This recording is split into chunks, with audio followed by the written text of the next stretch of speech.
श्रुतिस्मृतिपुराणानामालयं करुणालयं नमामि भगवत्पादशङ्करं लोकशङ्करं शङ्करं शङ्कराचार्यं केशवं बादरायणं सूत्रभाष्यकृतौ वन्दे भगवन्तौ पुनः पुनः ईश्वरो गुरुरात्मेति मूर्तिभेदविभागिने व्योमवद्व्याप्तदेहाय दक्षिणामूर्तये नमः। योऽन्तः प्रविश्य मम वाचमां प्रसुप्तां सञ्जीवयत्यखिलशक्तिधरस्वधाम्ना अन्यांशहस्तचरणश्रवणत्वगादीन् प्राणान् नमो भगवते पुरुषाय तुभ्यम्। सच्चिदानन्दरूपाय विश्वोत्पत्त्यादिहेतवे तापत्रयविनाशाय श्रीकृष्णाय वयं नमः। जन्माद्यस्य यतोऽन्वयादितरतश्चार्थेष्वभिज्ञस्वराट् तेने ब्रह्महृदाय आदिकवये मुह्यन्ति यत्सूरयः तेजो वारिमृदां यथा विनिमयो यत्र त्रिसर्गो मृषा धाम्ना स्वेन सदा निरस्तकुहकं सत्यं परं धीमहि।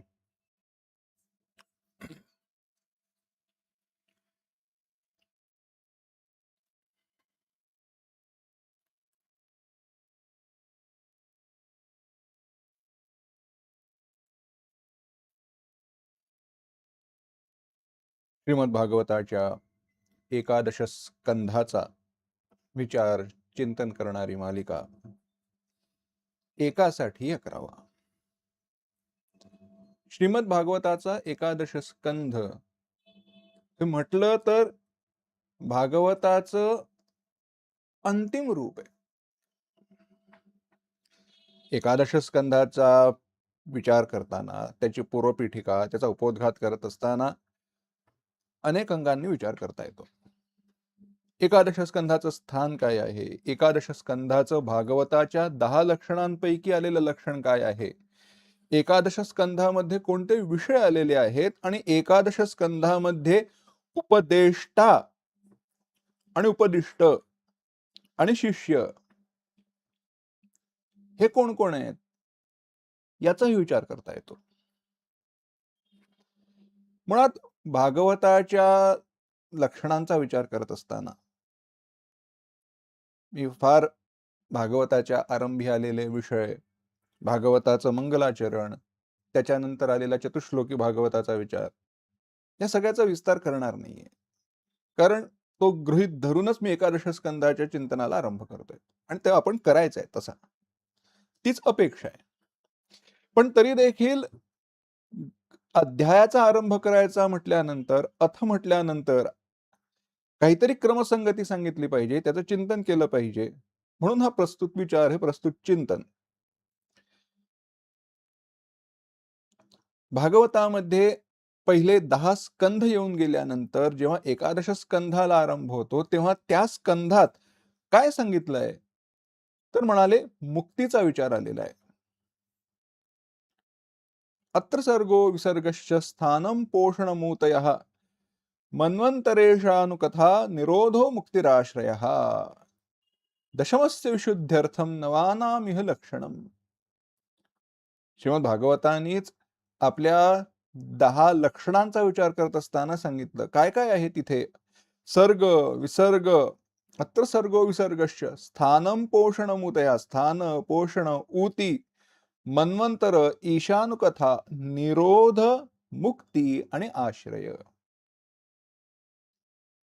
यामध्ये जो मुक्ती हा विचार आला लक्षणाचा तो एकादश स्कंधामध्ये येतो असं भागवताचं चिंतन करणाऱ्यांनी, टीका करणाऱ्यांनी लिहून ठेवलेलं आहे। भागवतामध्ये स्कंध आहेत 12, विठ्ठल वदे स्कंद 12, 12 स्कंधांचा विचार केला त्या आरतीमध्ये येतो भागवताच्या। 12 स्कंध आहेत आपल्याला माहिती आहे, एका 11वा 12वा 12व्या स्कंधामध्ये भगवंत निजधामाला गेले, पण लक्षणं 10 आली, मग पहिल्या दोघांचं काय, तिकडे अधिकारी इत्यादिकाचा विचार आहे। असो, आता तो प्रस्तुत विषय नाही, परंतु क्रमाने येत असताना सर्ग विसर्ग असं करत करत करत ज्यावेळेला 11व्या अध्याय स्कंधाकडे आपण येतो त्यावेळेला त्याचं लक्षण मुक्ती हे सापडतं। मग मुक्ती का, तर जिथे ही लक्षणं सांगितली त्याच ठिकाणी मुक्ती म्हणजे काय तर मुक्तिर्हित्वान्यथा रूपम स्वरूपेण व्यवस्थितिः, मुक्तीचं लक्षण सांगितलं। मुक्तिर्हित्वान्यथा रूपम स्वरूपेण व्यवस्थितिः, मुक्ती, मुक्ती, मोक्ष म्हणजे काय? तर अन्यथा रूपम हित्वा. आपलं जे अन्यथा रूप आहे त्याचा त्याग करून स्वरूपाने स्थित राहणं ह्याला मुक्ती म्हणतात. मोक्ष म्हणजे अन्यथा रूपाचा त्याग करायचा. जे मी नाही त्याचा त्याग करायचा आणि जे मी आहे त्यामध्ये स्थित राहणं ह्यालाच मुक्ती किंवा मोक्ष म्हटलं. कसं? तर सोपं आहे. दृष्टांताने विचार करू, उदाहरण पाहू.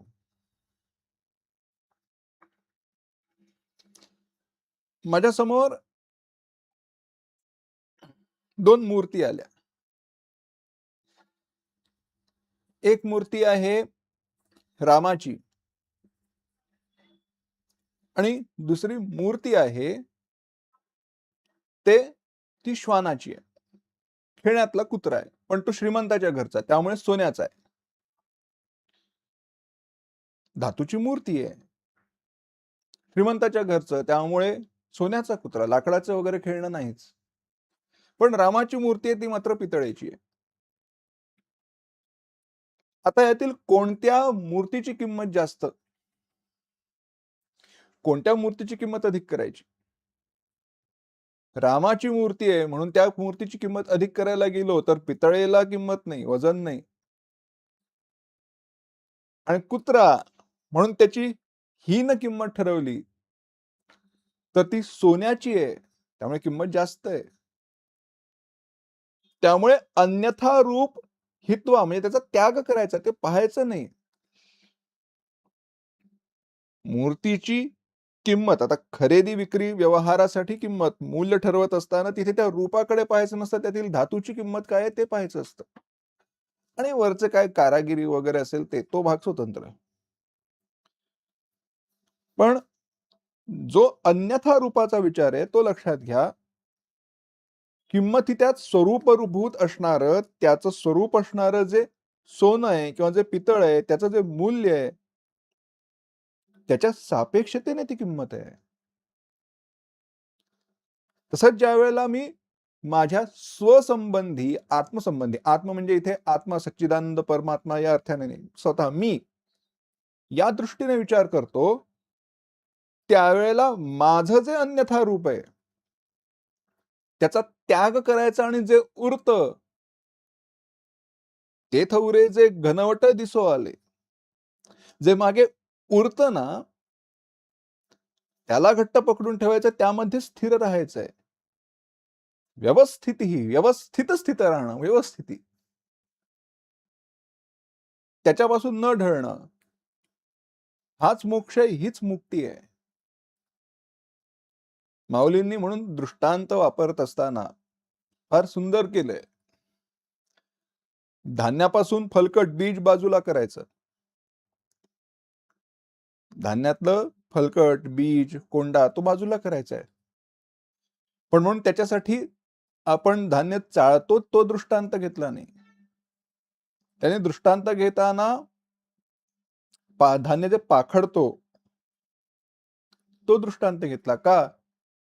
कारण ज्यावेळेला आपण धान्य चाळतो त्यावेळेला जे त्याज्य आहे ते मागे राहतं आणि जे ग्राह्य आहे ते निघून जातं. पण तसं चालत नाही. धान्य ज्यावेळेला पाखडतो, आता पाखडणं म्हणजे आता कसं सांगायचं? पण ज्यांना माहिती आहे त्यांना माहिती आहे. पण धान्य जे आपण पाखडतो त्यामध्ये होतं काय? भुसा, कोंडा हे जे काही असतं, म्हणजे त्याच्यातला जो त्याज्य भाग आहे तो धान्य पाखडत असताना वाऱ्याबरोबर निघून जातो, तो दूर होतो आणि मागे जे राहतं ग्राह्य ते मागे राहतं. तसंच अन्यथा रूपम हित्वा, अन्यथा रूपाचा त्याग केल्यानंतर जे मागे राहत आहे ते धरून ठेवायचंय. अशी जी मुक्ती आहे ती कशी प्राप्त होते? गंमत पाहू. एक शिष्य होता. आता या कथेचा संबंध संपूर्ण भागवताची जी 10 लक्षणं आहेत त्याच्याशी आहे म्हणून कथा सांगतोय बरं. एक शिष्य होता. शिष्य म्हणता त्याला शिष्य कसं म्हणायचं गुरुकडे गेला नाही तर, असो. पण एक छोटा मुलगा होता. त्याला कळलं, त्याने ऐकलं नाही, या संसारात काही राम नाही, संसारात काही खरं नाही. ते ब्रह्म जाणलं ना, की गुरुकृपा झाली, उपदेश झाला, की आपण या संसाराच्या त्रासातून मुक्त होतो, संसारातनं दूर जातो वगैरे काहीतरी कानावरती पडलं. पूर्वजन्मीचे काहीतरी संस्कार होते आणि म्हणून तो मुलगा गुरूंना शोधत, शोधत, शोधत गेला रानावनात फिरताना. कुठेतरी काहीतरी ऐकलं, असे स्वामी आहेत, असे कोणीतरी आहेत. कळलं, ऐकलं, जाऊन पोहोचला. गुरुजींसमोर गेला, नमस्कार केला. गुरुजींनी विचारलं, "बाळा, कोण रे तू?" "गुरुजी, मी असा, असा आहे." "अरे, इथे रानावनामध्ये कुठे आलास? काय झालं?"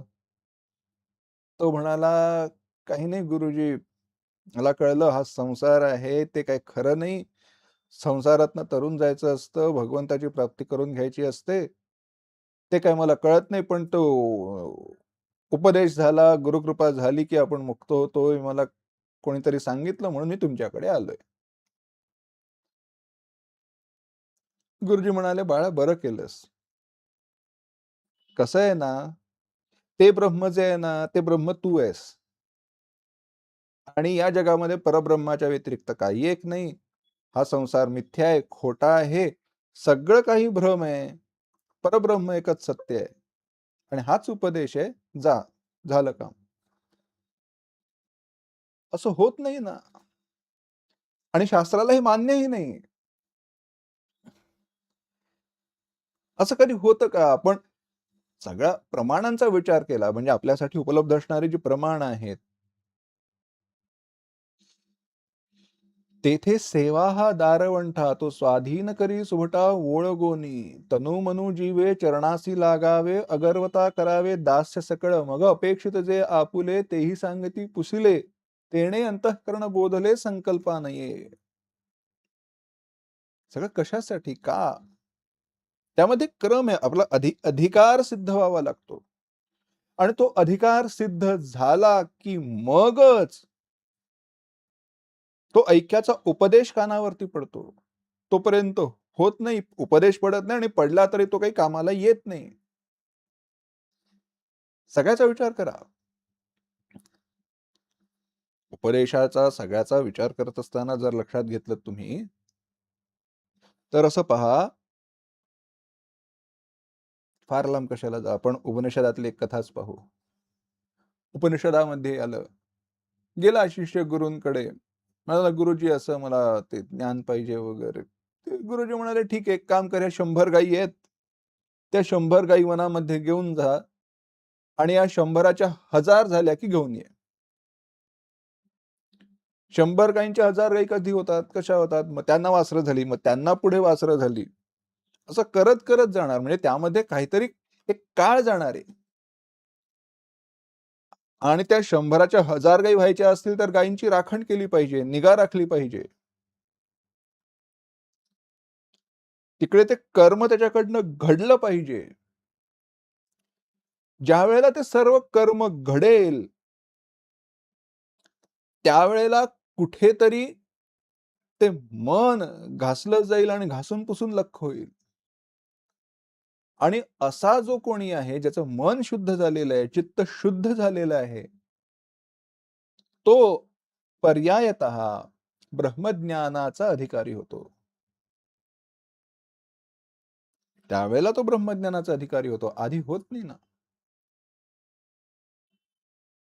म्हणूनच जरी भागवताच्या आरंभी चतुश्लोकी भागवताचा उपदेश आलेला असला, 4 श्लोकांमध्ये सगळं तत्वज्ञान सांगून झालं. संपूर्ण भागवताचं जे सूत्र आहे, ते त्या 4 श्लोकांमध्ये कारण तिथून पुढे ह्या भागवताचा विस्तार झालेला आहे. भागवताच्या, श्रीमद भागवताच्या उपदेशाची गुरुपरंपरा जर पाहिली, त्याचा विचार विस्तार केला, तर लक्षात येतं आपल्याला. झालं काय? तिकडे ब्रह्मदेवांना काही कळलं नाही. मग ब्रह्मदेवांना भगवंतांनी उपदेश केला. पुढे परंपरा आली. पण म्हणून आपल्याला मोक्ष पाहिजे असेल, आपल्याला मुक्ती पाहिजे असेल, तर काय आपण लगेच त्या उपदेशाच्या प्राप्तीचे अधिकारी होत नाही. मग काय करावं लागतं? उपदेशाची एक व्यवस्था आहे, उपदेशाचा एक क्रम आहे, प्रक्रिया आहे. वेदांत सारामध्ये ब्रह्मज्ञानाचा अधिकारी कोण याची व्याख्या करत असताना सदानंद यतींनी फार सुंदर व्याख्या केली. ते म्हणतात काय, की ज्याने नित्य, नैमित्तिक आणि उपासना या कर्मांचं नियमित अनुष्ठान केलेलं आहे, जो काम्य निषिद्ध कर्म करत नाही, त्यांचं वर्जन केलेलं आहे आणि निषिद्ध कर्म त्याच्याकडून होत नसल्याने प्रायश्चित्त कर्म त्याला करावे लागत नाही, असा जो कोणी ज्याने या प्रकारे आचरण जन्मजन्मी केलेला आहे, असा अनेक जन्म, एका जन्मातली ही गोष्ट नाही. त्याला कुठेतरी कानावरती वेदांताचा उपदेश ऐकू येतो, पडतो. कुठेतरी ब्रह्म, माया हे ऐकलं जातं आणि मग त्यातून जिज्ञासा उत्पन्न झाल्यानंतर तो ज्या वेळेला ब्रह्मज्ञानाच्या प्राप्तीसाठी मोक्षाकडे प्रवृत्त होतो, असा नितांत निर्मल स्वांतः अत्यंत शुद्ध ज्याचं अंतःकरण आहे, असा तो ब्रह्मज्ञानाचा अधिकारी आहे. संपूर्ण या अधिकाराची जी व्याख्या आहे, त्याचा संक्षेप केला तर त्यामध्ये काय सांगितलं? आधी कर्म कर्मयोगाद्वारे, निष्काम कर्माद्वारे, कर्मयोगाद्वारे ज्याचं चित्त शुद्ध झालेलं आहे, असा आणि जो भगवत प्राप्तीकडे, भगवत प्राप्ती मी हे सहज सोप्या शब्दांमध्ये म्हणून म्हणतोय, किंवा ब्रह्मप्राप्तीसाठी प्रवृत्त झालेला आहे, असा तो जो नितांत निर्मल स्वांत अत्यंत शुद्ध अंतःकरण असणारा जो कोणी, तो ब्रह्मज्ञानाचा अधिकारी. मग हा अधिकार प्राप्त व्हायचा असेल, तो अधिकार राजा परीक्षिताला प्राप्त झाला म्हणून त्याला भागवताचा उपदेश केला गेला, पण तरी देखील एक क्रम आहे ना उपदेशाचा. अधिकारी एखादा आहे म्हणून त्याला सांगितलं तत्वज्ञान असं होत नाही, कारण बाकीचेही ऐकणारे असतात. म्हणून भागवताने उपदेश करत असताना ही उपदेशाची प्रक्रिया लक्षात घेऊन अत्र सर्गो विसर्गश्च स्थानं पोषणमूतयः मन्वंतरेषानुकथा निरोधो मुक्तिराश्रयः या लक्षणांचा विचार करत क्रमाने उपदेश केला. प्रत्यक्षात विचार केला तर सांख्य तत्वज्ञानाचा उपदेश मध्ये येऊन गेलाय, पण तो उपदेश ज्या स्कंधामध्ये आला त्याला मुक्ती म्हटलं नाही. म्हणू शकले असते, किंवा अन्यत्र ब्रह्मज्ञानाचा, जीवब्रह्म ऐक्याचा उपदेश आलाच नाही, असं होत नाही. अनेक ज्या भगवंतांच्या स्तुती आल्या त्यामध्ये तर जीवब्रह्म ऐक्याचा उपदेश, परब्रह्माचा उपदेश आहेच, पण त्यांना मुक्तिस्कंध म्हटलं नाही, कारण ते त्या स्कंधाचं मुख्य प्रयोजन नाही.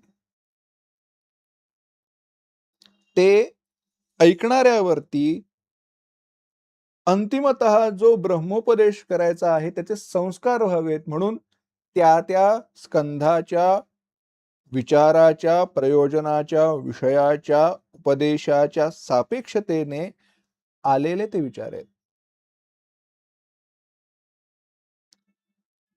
या संपूर्ण सृष्टीचा विस्तार सांगत असताना, उत्पत्ती सांगत असताना कशी सांगायची? जन्माद्यस्य यतः जयापासोने सकळ महिमंडळे झाले रे, तो हा पंढरीचा राणा नये श्रुतीस अनुमाना, नये अनुमाना श्रुतीच.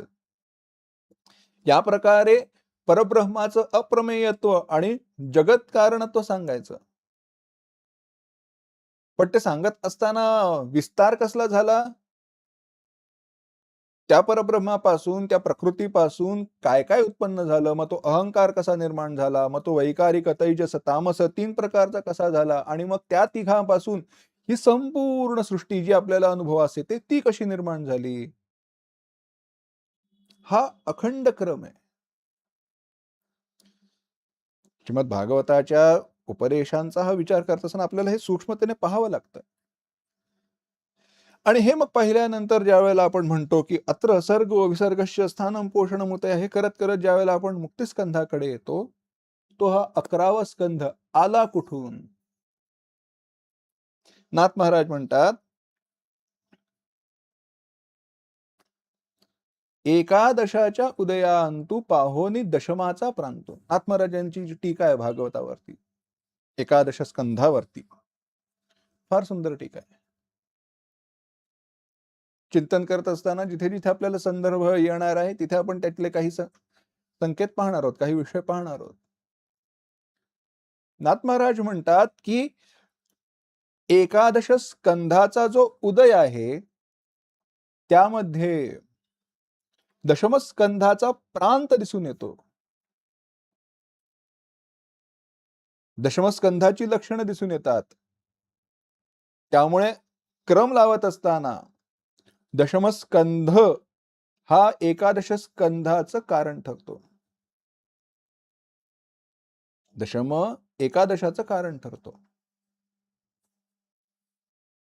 आणि हा जो एकादश आहे तो कशासाठी आहे? तो एकासाठी आहे. एक जो परमात्मा आपुला तो एक देव करून घ्यावा, तो एकच आहे. एकम सत्पिपरा बहुधा वदंती असेल, पण ते एक असणारं तत्व जर आकळायचं असेल तर 11वा लागतो.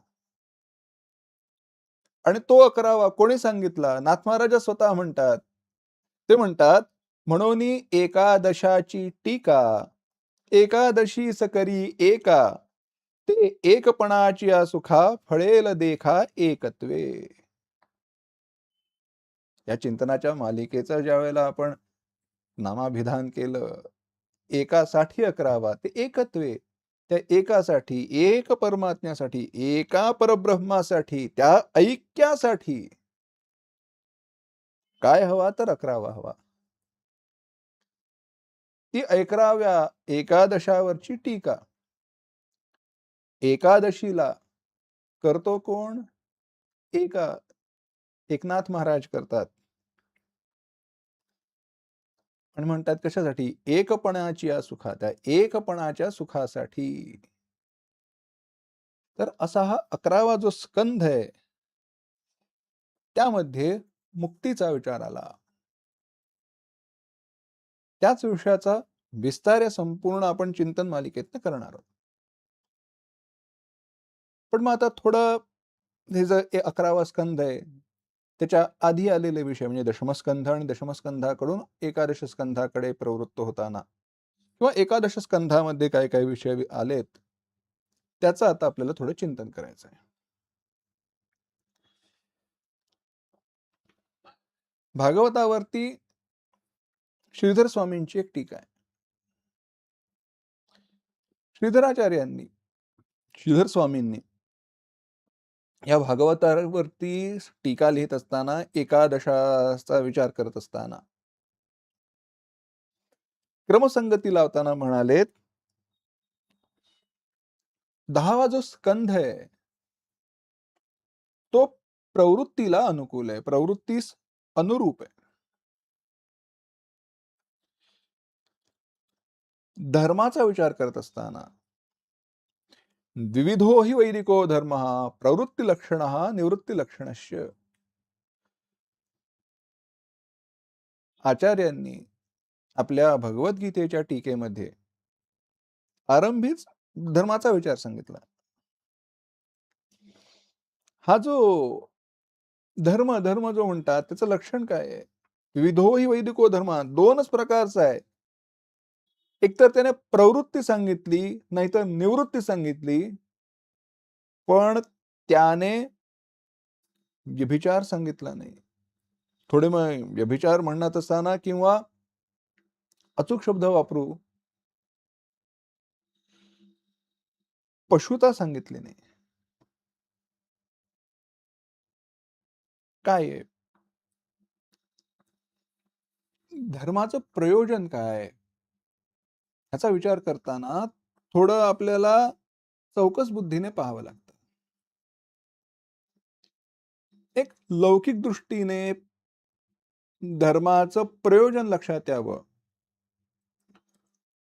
यासाठी लौकिक उदाहरण देतो. तो पुरावा नाही, ते समर्थन नाही. पण विषय समजावा यासाठी सांगितलेला तो दृष्टांत आहे, तो उदाहरण आहे. एखादा समाज आहे किंवा आपण म्हणू एखादं गाव आहे. गावामध्ये लोकं राहतात. काही 5-10 लोक घरं एकत्र आली, म्हणजे 5-10 कुटुंब एकत्र आली. ते म्हणाले, "नाही, आपण एकत्र राहू म्हणजे एकमेका सहाय्य करू, अवघे धरू सुपंथ. आपली एकमेकांना मदत होईल. काय दरोडेखोर, लुटारू आले, काय प्राणी आले, तर आपल्याला एकमेकांचं रक्षण करता येईल." म्हणून त्यांनी एकत्र राहून एक खेडं बांधलं. खेडं तयार झालं. बाजूला जमीन होती, सगळे शेती करत होते.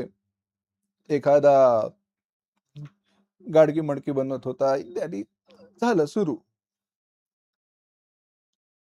आता हे सगळेजण मनमानी वागू लागले, आपल्याला हवं तसं वागू लागले, तर प्रगती होईल का? कोणाला सहाय्य होईल का? होत नाही. मग काय करावं लागतं? काहीतरी एक नियमावली बांधावी लागते. नाही, मला ही गोष्ट हवी आहे, पण मला हवी आहे म्हणून मला ती कशीही मिळवता येईल असं चालत नाही. आज जी न्यायसंस्था आहे, आपण म्हणतो भारतीय दंडविधान, जस्टिस सिस्टम, ज्युडिशियरी, किती शब्द वेगवेगळे वापरा. पण त्यांनी केलं काय? तुम्ही कसे वागाल किंवा कसे वागू शकता, यासाठी एक मर्यादा आणि चौकट बांधून दिली. ते खेड्याचं वगैरे जाऊन देत हो. आपण आत्ताच समोरचं आपल्या जवळचं उदाहरण घेऊ. रस्त्यावरून गाडी चालवत असताना मी रस्त्याच्या ज्या भागातून चालतोय, लेफ्ट लेन, मिडल लेन, राइट लेन, कुठलाही तो मार्ग आहे. तिकडनं गाडी चालवत असताना तीच पकडून चालवायची आणि एका ठिकाणाहून दुसऱ्या ठिकाणी जात असताना दुसऱ्याला इशारा द्यायचा, सिग्नल द्यायचा आणि मग बदलायचं. असंच मध्ये जाता येत नाही. नियम घालून दिले ना, ते कशासाठी आहेत? कारण त्याने जो वागणारा आहे किंवा ते कार्यकर्म करणारा आहे किंवा त्या प्रयोजनाची इच्छा धरणारा आहे, त्याचं रक्षण होतं आणि त्याची प्रगती होते. एखाद्याला वाटलं, नाही, काय आता शहरामधनं जे राहतात त्यांना माहिती आहे. एका दिशेने गाड्या जातात. आता जिथे वस्ती जास्त आहे आणि जिथे ऑफिसेस आहेत, मग एका दिशेने, एका बाजूने जाणाऱ्या गाड्यांचा प्रवाह असतो तो जास्त असतो. म्हणजे मग तिकडे ट्रॅफिक असतो. पण उलट्या बाजूचा जो रस्ता असतो, परत येणारे जे असतात, तिकडे ट्रॅफिक नसतो. मग तो रस्ता मोकळा आहे ना, म्हणून एकाने ठरवलं, नाही, तो रस्ता मोकळा आहे, मी तिकडनं पटकन ऑफिसला जाऊन पोहोचेन. होईल काय? तो उलट्या बाजूने चालवायला लागल्यानंतर अपघात होण्याची शक्यता आहे. कोणीही कसंही वागलं तर काही पुढेच जाणार नाही. चालवता येत नाही ना. कशासाठी मी हे सांगतोय? तर अशी ही जी प्रवृत्ती आहे मनुष्याची, ती स्वाभाविक आहे. आचार्यांनी हे सांगितलंय, निरीक्षण केलंय आचार्यांनी. आचार्यांनी काय, शास्त्रांनी निरीक्षण केलंय, आचार्यांनी ते आपल्याला स्पष्ट शब्दात सांगितलं. आदिशंकराचार्य म्हणतात आपल्या केनोपनिषदाच्या भाष्यामध्ये, स्वाभाविक्या तो शास्त्रीय या प्रवृत्त्या. भगवंत म्हणतायत तिकडे मनुष्याची स्वाभाविक प्रवृत्ती काय आहे? अशास्त्री चालण्याकडे प्रवृत्ती आहे. मग अशास्त्री चालून, अशास्त्रीय वागून, आपल्या आताच्या दृष्टांताच्या सापेक्षतेने नियमांचं उल्लंघन तोडून जो वागतो किंवा वागण्याकडे ज्याची प्रवृत्ती आहे, ते होऊन दुःखाची प्राप्ती होऊ नये. एक उत्तम बसलेली घडी विस्कटू नये, यासाठी म्हणून जे एक नियमांचं बंधन घालून दिलं जातं, की तुम्हाला वागायचं आहे ना, तुम्हाला ते प्राप्त करायचं आहे ना, मग अशा प्रकारे करा. तुम्हाला इकडनं त्या चर्चगेट म्हणा, विरार म्हणा, कुठे ते जायचं आहे ना, तुमच्या गंतव्यस्थानाला जायचं आहे ना, जा रस्त्याने. पण गाडी किती वेगाने चालवाल? कोणत्या दिशेने जाल? कसे जाल? सिग्नलला कुठे थांबाल? कसे थांबाल? ह्याचे नियम घालून दिले. मला वाटतं म्हणून मी तसा वागतो. होत नाही आणि चालत नाही. तसंच मला पुष्कळ धन मिळावं, मी सुखी राहावं वाटतं ना, हरकत नाही, उत्तम आहे. सुखाने राहिलंच पाहिजे, दुःखाचा त्याग केलाच पाहिजे. दुःख मनुष्याला मिळावं कोणालाही वाटत नाही. पण ते करत असताना दुसऱ्याचं ओरबाडून, दुसऱ्याचं लुबाडून चालणार नाही. त्यासाठी कर्म कर. आणि असं कर्म कर, की इकडे सुखाचं काय रे, त्या स्वर्गामध्ये जे उत्तम सुख प्राप्त होत आहे, त्या सुखाच्या प्राप्तीची इच्छा कर. असा सांगणारा जो मार्ग आहे, तो प्रवृत्ती मार्ग आहे. ज्यांना विषयभोगाची लालसा आहे, ते त्या प्रवृत्ती मार्गाकडेच प्रवृत्त होतात. त्यापासून त्यांना परावृत्त करता येत नाही, बाहेर आणता येत नाही. कठीण असतं ते, सोपं नाहीये. पण यामधनं प्रवृत्ती मार्गावरती सारखं राहून ज्यांना कळतं, की अरे इकडनं आता अजून पुढे काय? कारण प्रवृत्ती मार्गावरती जरी चालत असला, तरी शेवटी त्याला कळतं, की दुःख मिळतच आहे ना. मग असं काही सुख आहे का, जिकडे दुःखाचा लवलेशही नाही? ते म्हणाले, आहे. पण त्यासाठी काय करावं लागेल? ही जी प्रवृत्ती आहे, हा प्रवृत्ती मार्ग आहे, त्याचा त्याग करून, विषयभोगांपासून दूर होऊन निवृत्ती मार्गाकडे प्रवृत्त व्हावं लागेल. तो निवृत्ती मार्ग देखील सांगितला. ज्यांच्या ठिकाणी प्रबल वैराग्य नाही आणि प्रवृत्ती कर्माकडे त्यांच्यासाठी प्रवृत्ती मार्ग आणि ज्यांच्या ठिकाणी प्रबल वैराग्य आहे त्यांच्यासाठी निवृत्ती मार्ग. असा तो जो प्रवृत्ती मार्ग आहे, त्या प्रवृत्ती मार्गीयांसाठी ब्रह्मज्ञानाचा उपदेश मग होणारच नाही का? ते म्हणाले, नाही, तसं नाही. जे प्रवृत्ती मार्गावरती रत आहेत, त्यांना आवडतं काय? विषयभोगांची लालसा आहे. सौंदर्याचा उपभोग घ्यायला आवडतं. जे काही सुंदर आहे, जिथे काहीतरी क्रिया आहे, रस आहे, ते त्यांना आवडतं ना. भगवंत म्हणाले, त्यांची काळजी मी वाहतो. आणि भगवंतांनी म्हणून सगुण रूपाने यदुकुलामध्ये जन्म घेऊन ज्या काही लीला केल्या, त्या सर्व लीला त्या प्रवृत्ती मार्गाला अनुसरून आहेत. प्रवृत्ती मार्गाला अनुकूल अशा त्या आहेत. त्यांच्यासाठी आहेत. भगवंतांनी तिकडे सर्व ज्या लीला केल्या त्या, जे काही रूप धारण केली आणि करत असताना काय केलं? काही नाही. राक्षसांचा संहार केलाय, राक्षसांचा नाश केलाय. मग अशा प्रकारे जे भगवंतांच्या त्या प्रवृत्ती मार्गाला अनुसरून, प्रवृत्तीला अनुसरून अनुकरण करणाऱ्या त्या भगवंतांच्या ज्या लीला आहेत, त्याचं जे श्रवण करतात, स्मरण करतात, त्यांच्यासाठी नंतर पुढे मार्ग काय? ते केल्यानंतर ज्या वेळेला तो मनुष्य परिपक्व होतो, अंतःकरणात कुठेतरी वैराग्याचे संस्कार निर्माण होऊ लागतात. त्यावेळेला निवृत्ती मार्ग तत्पर असणारा, आतापर्यंत सगुण प्रधान परब्रह्माचं रूप सांगून झालं. आता भगवंतांच्या धामाची साक्षात प्राप्ती करून देणारा स्कंध 11वा मुक्ती हा स्कंध प्रवृत्त होतो. दशमामध्ये प्रवृत्तीचा विचार सांगून झाला आणि तो सांगून झाल्यानंतर आता निवृत्ती मार्गाद्वारे परब्रह्माचं लक्षण केलं जातं.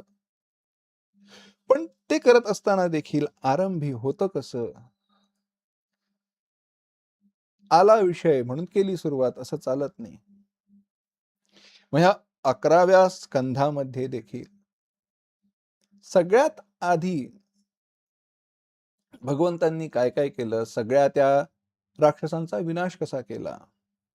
किंबहुना ज्यावेळेला यदुकुलामध्ये त्या गोकुळामध्ये अवतार धारण केला, त्यावेळेला आपलं जो संपूर्ण यदुकुल आहे त्यामध्ये सगळ्या देवतांना सांगितलं, आपापल्या कलांसह तुम्ही या कुलामध्ये जन्म घ्या, अवतार घ्या. आपल्याला भूमीचा भार हलका करायचा आहे. भगवंत बलराम दादा बरोबर अवताराला आले. कृष्ण आणि बलराम दोघांनीही अनेक राक्षसांचा विनाश केला. पुढे जर भागवताचा विचार, महाभारताचा विचार केला आणि कृष्णचरित्राचा विचार केला, तर भगवंतांनी सर्व प्रकारे हाच प्रयत्न केला की जे दुष्ट राजे आहेत त्यांचा विनाश होईल. मग त्यासाठी काय, भगवंतांची इच्छा असती तर अख्खा भारताचा इतिहास, महाभारताचा, ते बदलू शकले असते. पण त्यांनी तसं केलं नाही, कारण तो हस्तक्षेप करून मनुष्यात बदल होत नाही. लक्षात घ्या, भगवंताची इच्छा इतकी बलशाली आहे की भगवंताला आत्ता वाटलं तर सगळे पृथ्वीवरचे मुक्त होतील, रोगराई नष्ट होईल, सर्व सर्व बदलून जाईल, सगळा संसार सुखाचा होईल. पण ती भगवंतांची इच्छा असेल, आपली नाही ना हो. भगवंतांची असेल ती आपली नसणार. नेहमी ज्या वेळेला रामायणाचा विचार करतो किंवा चिंतन होतं, त्याला मनात नेहमी एक विचार येतो. आपण रामराज्य म्हणतो, रामराज्य म्हणतो, आनंदवन भुवन म्हणतो. पण त्या आनंदवन भुवनामध्ये, रामराज्यामध्ये राहण्याचा मी अधिकारी आहे का? मी पात्र आहे का? माझ्याकडनं अपराध घडला तर होणारी शिक्षा मी मान्य करेन का? का जामिनासाठी अर्ज करेन? विचार करा ना. हे आत्मपरीक्षण करणं आवश्यक आहे. कधी-कधी असं वाटतं, भगवंतांचा अवतार ज्यावेळेला झाला, त्यावेळेला मी इथे असतो तर त्यावर मीच मला समजावतो. काही नाही, भगवंतांचा ज्यावेळेला पृथ्वीवर अवतार झाला, त्यावेळेला आपण होतो. पण आपण करंटे असल्यामुळे मुक्त झालो नाही. पण भगवंतांचा अवतार ज्यावेळेला झाला, त्यावेळेला आपण पृथ्वीवर असल्याचा परिणाम म्हणून आज आता ब्रह्मचिंतनाला आपण बसलेलो आहोत. बाकी काय म्हणायचं आता? असं उगाच विषयांतर होईल. पुन्हा मुख्य मुद्द्यावरती येऊ. प्रवृत्ती निवृत्ती मार्गाचा आपला विचार चालू होता. पण ते निवृत्ती मार्गाकडे काय लगेच जाता येत नाही. भगवंतांनी यदुकुलामध्ये अवतार घेतला. सर्व देवतांना सांगितलं, आता तुम्ही देखील अवतार करा. आपल्याला सर्व राक्षसांचा, दुष्टांचा संहार करायचा आहे. भूमिभार हलका करायचा आहे. ते सर्व केल्यानंतर आता अवतार कार्याची समाप्ती करायची ना. अवतार कार्य संपन्न झालं. आता अवतार सगळं झालं, आता कार्य. आता पुढे काय? मग जे काही ते देवता आले होते त्यांना आता परत आपापल्या धामी पाठवायचं. मग त्याची व्यवस्था केली पाहिजे. ती व्यवस्था करण्यासाठी मुसळाची लीला झाली आणि ब्राह्मणांद्वारे यदुकुलाला शाप मिळाला की तुम्ही आपापसात लढून मराल.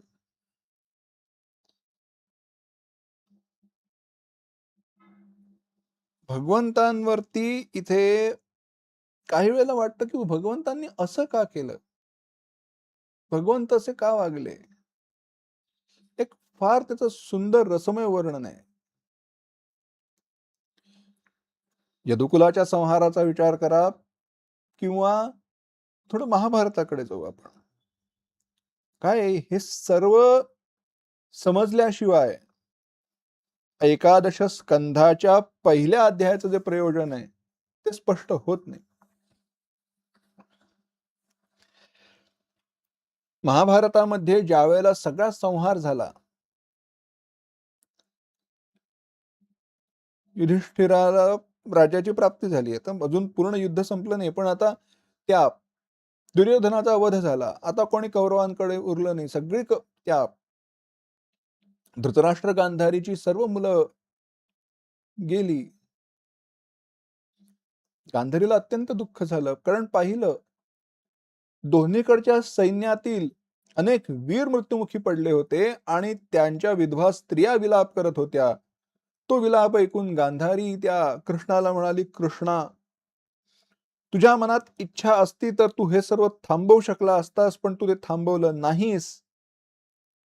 म्हणून मी तुला शाप देते की तुला देखील जसं मला माझ्या संपूर्ण कुलाचा संहार पाहावा लागला, तसं तुला देखील तुझ्या कुलाचा संहार पाहावा लागेल.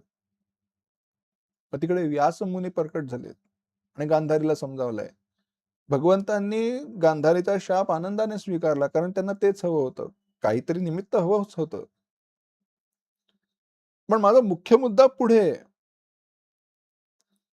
व्यास गांधारीला म्हणतात, गांधारी तुला कळतं का? तुला समजतंय का? तू कोणाला शाप दिलास आणि काय शाप दिलायस ते? प्रत्यक्षात या कुरुक्षेत्रावरती ज्यावेळेला प्रत्येक वीर लढत होता, त्यावेळेला प्रत्येक लढणारा वीर हा देखील कृष्णच होता आणि ज्यावेळेला प्रत्येक वीर मरत होता, त्यावेळेला तो वीर देखील कृष्णच होता. मयई मयैवैते निहताः पूर्वमेव निमित्तमात्रं भव सव्यसाचिन्. 11वा अध्याय पहा भगवद्गीतेचा. अर्जुना, हे सगळे मया हतास्त्वं जहिमा व्यतिष्ठा युद्धस्व जेता शरणे सपत्नान. हे माझ्याद्वारे आधीच पराभूत झालेले आहेत. आता जे राहिलंय ते केवळ प्रतिबिंब राहिलंय. आता कोणी जिवंत नाही. माझ्याद्वारे हे आधीच मारले गेलेले आहेत. तू फक्त आता निमित्त आहेस. ही सर्व भगवंतांनी व्यवस्था का केली? कारण त्यांना ही सोय करून जायचं होतं, की इथून पुढे ही जी दुष्ट आहेत, दुर्जन आहेत, त्यांची संख्या वाढू नये. आणि मग ते करत असताना स्वतःच्या कुलाबाबत काय? त्यांच्या लक्षात आलं भगवंतांच्या, की माझ्या कृपेने, आशीर्वादाने वाढलेला हा जो हे हे कुल आहे, हा वंश आहे, त्याला कोणी हरवू शकणार नाही. त्यामुळे या कुलामध्ये जर कोणी दुष्ट निर्माण झाला, तर त्याला मारण्यासाठी, त्याचा वध करण्यासाठी मला पुन्हा अवतार धारण करावा लागेल. ती पण व्यवस्था केली पाहिजे. म्हणून भगवंतांनी यदुकुलाला शाप देऊन त्याच्या संहाराची व्यवस्था केली. आणि तो जो शाप आहे, यदुवंशाला ब्राह्मणांचा प्राप्त झालेला शाप, त्या शापाच्या योगाने यदुकुलातील त्या लोकांचा झालेला जो संहार आहे, ते पाहून अंतःकरणामध्ये वैराग्य उत्पन्न होतं. आणि ते वैराग्य सांगणारा एकादश स्कंधाचा पहिला अध्याय येतो. वैराग्य उत्पन्न झाल्याशिवाय मन त्या ब्रह्मोपदेशाकडे अनुकूल होत नाही, रिसेप्टिव्ह होत नाही आपल्या भाषेत. नाहीतर सिग्नल नाही. त्यामुळे डाउनलोड स्पीड कमी. तसं चालत नाही. ते वैराग्य निर्माण व्हावं लागतं. आणि ते वैराग्य निर्माण व्हावं म्हणून सांगितलं. सर्व संपन्न असणारा, सर्व उपभोगांमध्ये रत असणारा तो संपूर्ण वंश नष्ट झाला. का? भोगामुळेच नष्ट झाला. असा नष्ट झालेला तो जो संहार तो जो वंश आहे, ते पाहिल्यानंतर अंतःकरणामध्ये ज्या वेळेला ते वैराग्य उत्पन्न होतं, विषयाच्या अत्यधिक सुखाची जी अनित्यता आहे, तिचं या पहिल्या अध्यायामध्ये प्रतिपादन करून झाल्यानंतर पुढे 4 अध्यायांमध्ये निमी आणि जायंतेय यांच्यामधला संवाद येतो. याला नवयोगेश्वर संवाद असं देखील म्हणतात. दुसरा, तिसरा, चौथा, 5वा अध्याय एकादश स्कंधाचा. इथे सुद्धा आहे असं, की हे सगळं पाहिलं, हा सगळा संहार सगळं पाहिलं.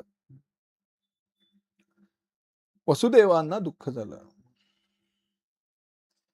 मग वसुदेवांना कर्मयोगाद्वारे पुढे उपदेश करण्यासाठी म्हणून हे जे अध्याय आहेत 4, दुसरा, तिसरा, चौथा, पाचवा ते प्रवृत्त होतात, कारण संवाद नारद आणि वसुदेव यांच्यामधला आहे. प्रत्यक्षात वसुदेवांना भगवंतांनी सांगितलं, की तुम्ही आम्हाला ब्रह्मज्ञानाचा उपदेश केला होता, पण तो तुमच्यासाठी आता तिरोहित झाला होता. तोच तुम्हाला प्राप्त होणार आहे. मग पुढे तो कर्मयोगाचा संबंध येतो. आपण जसा विषय घेऊ त्यावेळेला ते पाहूच. पण तो जो उपदेश आला त्याच्या अंतर्गत हा निमी आणि जायंते म्हणजे नवयोगेश्वरांचा संवाद येतो. याला जायंतेय गीता असं देखील म्हणतात. या नवयोगेश्वर संवादामध्ये सपरिकर परमात्म तत्वाचं निरूपण केलं. मग 6व्या अध्यायामध्ये भगवंतांचे दुसरे अत्यंत लाडके भक्त उद्धव त्यांच्या आणि भगवंतांचा संवाद होतो. 6व्या अध्यायामध्ये त्या संवादाला आरंभ होतो. आणि नंतर पुढे 23 अध्यायांमध्ये भगवंतांनी उद्धवाला सगळा ब्रह्मज्ञानाचा उपदेश केलेला आहे.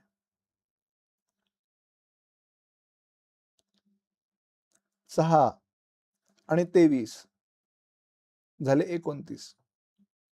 या 23 अध्यायांमध्ये अनेक गीता, अनेक रहस्य, अनेक छोटे-छोटे ग्रंथ आहेत. म्हणजे ज्याचा स्वतंत्रपणे विचार करता येतो. त्यामध्ये भिक्षुगीत असेल, अवधूताचे 24 गुरु असतील, हंसगीता असेल, ते सर्व काही आपल्याला सापडतं. आणि मग शेवटचे जे 2 अध्याय आहेत, त्यामध्ये ते मौसल क्रीडा, त्या मुसळामुळे झालेला यदुकुलाचा संहार, तो प्राप्त होतो. असा 31 अध्यायांचा विस्तार आहे. अशा प्रकारे या 31 अध्यायांमध्ये आपल्याला 11वा स्कंध प्राप्त होतो. या 11व्या स्कंधावरती टीका करत असताना, विचार करत असताना नाथ महाराजांनी आरंभ करताना फार सुंदर प्रकारे संगती व्यवस्था लावली. ते म्हणतात काय, हा जो 11वा स्कंध आहे, त्या 11व्या स्कंधामध्ये आपल्याला मुक्ती, मोक्षाचाच विचार दिसतो. भगवंतांनी इकडे मुक्तीच सांगितली, मोक्ष सांगितला, अन्य काही सांगितलं नाही.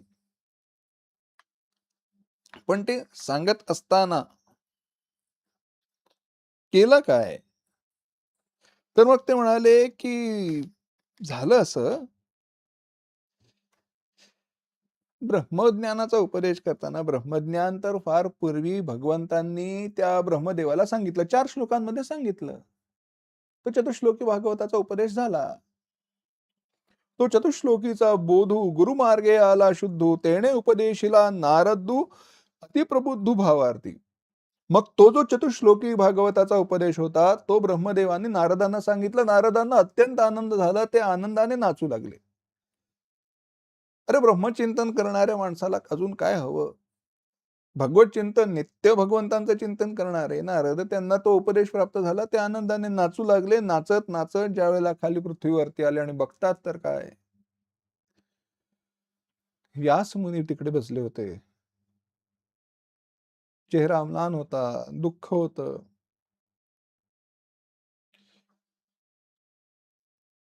अंतःकरणामध्ये शांती नव्हती. सरस्वतीच्या तीरावरती व्यासमुनींना बघितले. त्यांच्या अंतःकरणात संशय आहे. काहीतरी किलमिश आहे, काहीतरी कमी राहिलेलं आहे. मुनी नारदांना पाहून म्हणाले, मी वेदांचा अर्थ, वेदांत सगळा गुंफिला.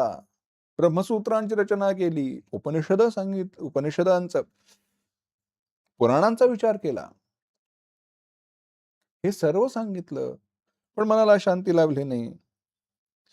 त्यावेळेला नारदांनी ते जे 4 श्लोक होते, त्याचाच विस्तार पूर्वक उपदेश व्यासांना केला आणि सांगितलं, तुम्ही भगवंतांचं चरित्र सांगा. तुमच्या अंतःकरणाला समाधान नाही याचं कारण एकच आहे. तुम्ही जो उपदेश केलात, तो क्लिष्ट आहे. तो सर्वसामान्यांपर्यंत पोहोचणारा नाही आणि सर्वसामान्यांपर्यंत पोहोचायचं असेल, तर भाषा सुगम असली पाहिजे, त्याचा विस्तार झाला पाहिजे. भगवंतांच्या लीला चरित्रांचं वर्णन करा, तुमच्या मनाला शांती लाभेल. ज्ञानाचा उपदेश नारदांनी व्यासांना केला. मग ते भागवत नारदांनी शुकमुनींना सांगितलं. तिकडे 10 लक्षणांनी युक्त असणारा मग श्री व्यासे आपण भागवत दशलक्षण शुकास उपदेशिले जाण निजबोधे पूर्ण सार्थक. शुकाचार्यानं सांगितल्यावरती शुकाचार्य कसे भागवताचं हे सौंदर्य आहे. गंमत पहा.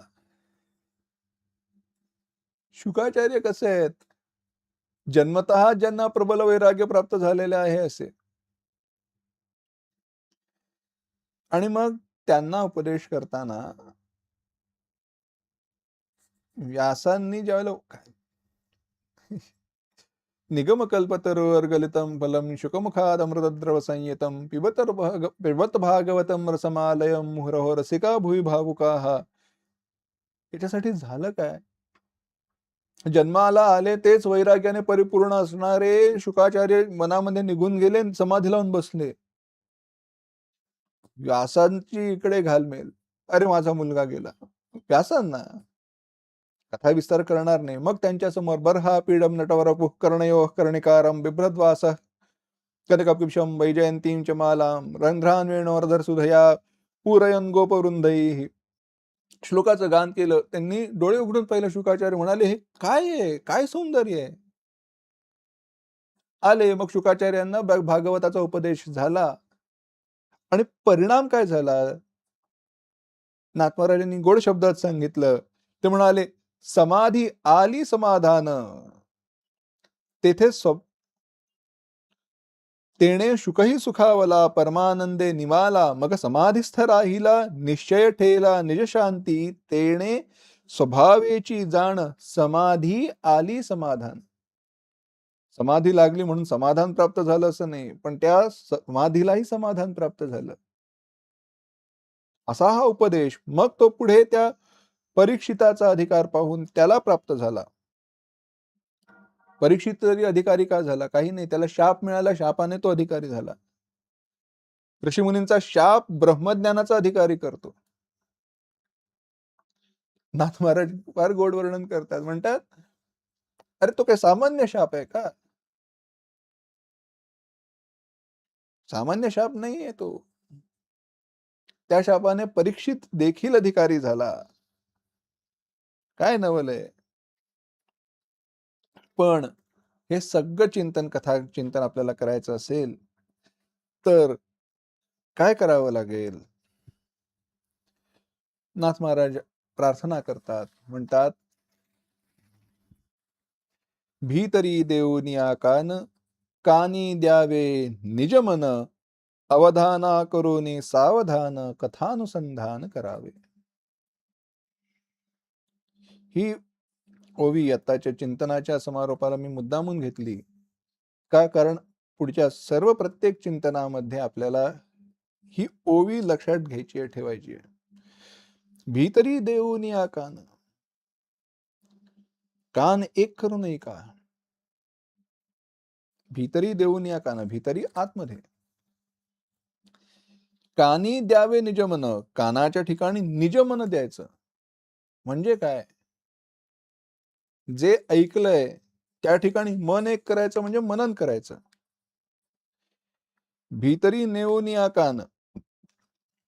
आधी नीट अंतर्मुख होऊन ऐका, म्हणजे श्रवण करा. त्यानंतर कानी द्यावे निजमन, ते जे ऐकलंय त्या ठिकाणी मन एक करा, त्याचं मनन करा. आणि मग अवधाना करूनी सावधान कथानुसंधान करावे. कथेचं अनुसंधान करा. म्हणजे काय? निदिध्यासन करा. हे केलं तर 11वा स्कंध फळेल. का असं म्हणतात? भागवताच्या महात्म्यामध्ये कथा येते ना. गोकर्णाने उपदेश केला. एक भागवत झालं आणि जो धुंधुकारी होता, तो मुक्त झाला, गेला. पण बाकीचे ऐकणारे तसेच बसून राहिले. धुंधुकारीला घेऊन जाण्यासाठी विमान आलं आकाशातून. विष्णुदूत त्या धुंधुकारीला घेऊन जाऊ लागले. गोकर्ण म्हणाले, हे विष्णुदूतांना म्हणाले, दूतजन हो, या बाकीच्या लोकांचं काय ते पण ऐकायला बसले होते की पार्शालिटी का? दूत म्हणाले, काय आहे? हे सगळे नुसतेच ऐकायला बसले होते. हा धुंधुकारी होता, तो ऐकतही होता आणि मननही करत होता. श्रवणं तु कृतं सर्वैः न तथा मननं कृतं. श्रवणस्य विभेदेन फलभेदोऽपि संज्ञितः. फलभेदोऽत्र संज्ञितः. सगळ्यांनी श्रवण केलं, पण मनन करणारा हा एकटा होता. म्हणून याला नेण्यासाठी आम्ही विमान घेऊन आलो. बाकीच्यांना पुन्हा कथा ऐकवा, त्यांनी मनन केलं तर पुन्हा आम्ही विमानं घेऊन येऊ. एक काय, सगळ्यांसाठी एक घेऊन येऊ. पण ते मनन झालं पाहिजे. तात्पर्य, जर विष्णुदूतांनी विमान घेऊन यावं असं वाटत असेल, थोडक्यात या स्कंधाचं चिंतन झाल्यानंतर भगवंतांकडे जायचं असं वाटत असेल तर मनन करा, आणि इथेच राहायचं असेल तर करू नका. विनोदाने घ्या. कारण तिकडे उपदेश करणारे मी नव्हतो. आहे ना. आणि ऐकणार परीक्षित आहे. काय आहे? विनोदाने नेहमी सांगितलं जातं, भागवत ऐकणारा मुक्त होतो, पण ऐकणारा परीक्षित असावा लागतो आणि सांगणारे शुकाचार्य असावे लागतात. आपल्या बाबतीमध्ये मी सांगणारा शुकाचार्य नाही, तुम्ही परीक्षित असला तरी. पण असो, असा जो एकादश स्कंध आहे, ज्याच्यामध्ये मुक्ती या लक्षणाचा मुख्यत्व विचाराला, मुक्तीचा विचार आला. त्या स्कंधात आलेले जे विषय आहेत, त्याचा यथानुरूप संक्षेप विस्ताराने विचार, त्याचं चिंतन आपल्याला करायचंय. त्या मुख्य चिंतनाला आरंभ आधी त्या यदुकुलाला प्राप्त झालेला शाप किंवा तो पहिला अध्याय, त्यातील कथा, त्याच्या अनुषंगाने आणि पुढे नवयोगेश्वर संवादाच्या अपेक्षतेने आपण त्याला आरंभ करणार आहोत. पण तो उद्यापासून करणार आहोत. उद्याला पाहू. ओम असतो मा सद्गमय, तमसो मा ज्योतिर्गमय, मृत्योर्मा अमृतंगमय. ओम शांती शांती शांती. हरि ओम. श्री गुरुभ्यो नमः. हरि ओम.